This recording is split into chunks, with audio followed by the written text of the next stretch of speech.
శ్రీకాళహస్తి పట్టణ ప్రముఖ వ్యాపారవేత్త లోకేష్ యాదవ్ బీజేపీలో చేరారు. శ్రీకాళహస్తి బీజేపీ కార్యాలయంలో జరిగిన కార్యక్రమంలో పార్టీ రాష్ట్ర ఉపాధ్యక్షుడు కోలా ఆనంద్ ఆయనకు కండువా కప్పి సాధారణంగా ఆహ్వానించారు. అనంతరం మాట్లాడిన లోకేష్ యాదవ్ ప్రధానమంత్రి నరేంద్ర మోదీ తీసుకుంటున్న అభివృద్ధి పథకాలు తనకు ఆకట్టుకోవడంతో బీజేపీలో చేరుతున్నారని తెలిపారు. ప్రపంచం గర్వించే నాయకుడు మోదీ అంటూ ఆయన అన్నారు.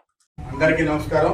ఉన్నటువంటి నియోజకవర్గ కోపేరు సుబ్రహ్మణ్య రెడ్డి గారు, అదే రకంగా గోపాల్ గారు, మండల అధ్యక్షులు పేరు పేరున ఈ సమాజం ప్రతి ఒక్కరికి ధన్యవాదాలు తెలియజేస్తూ, ఈరోజు మా కుటుంబ సభ్యుడైనటువంటి లోకేష్ యాదవ్ గారు భారతీయ జనతా అంటే నేను ఇంకో పార్టీ నేను చెప్పను, ఏ పార్టీని నేను విమర్శించే పరిస్థితి కాదు.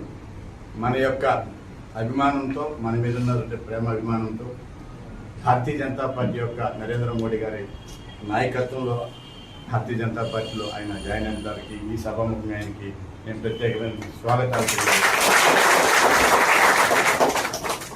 రేపు ఖచ్చితంగా ఈ కూటమి ప్రభుత్వంలో మనకున్నటువంటి స్థానిక శాసనసభ్యులు సుధీర్ రెడ్డి గారు కావచ్చు, అటు జనసేన నాయకులు కావచ్చు, ఇటు భారతీయ జనతా పార్టీ అందరూ కలిసి మరి రేపు అన్ని రకాల సుబ్రహ్మణ్య రెడ్డి చెప్పినట్టు సమయం వచ్చింది కాబట్టి ఇప్పుడు ఆయన లగ్నం పెట్టుకున్నారు. ఆ లగ్నం ప్రకారం పార్టీలోకి లోకేష్ యాదవ్ గారిని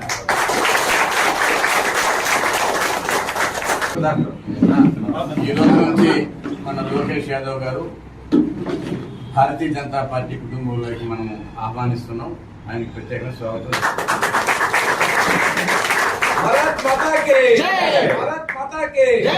Please like and share, subscribe to BCN Telugu News. Please like, share and subscribe to BCN Telugu News.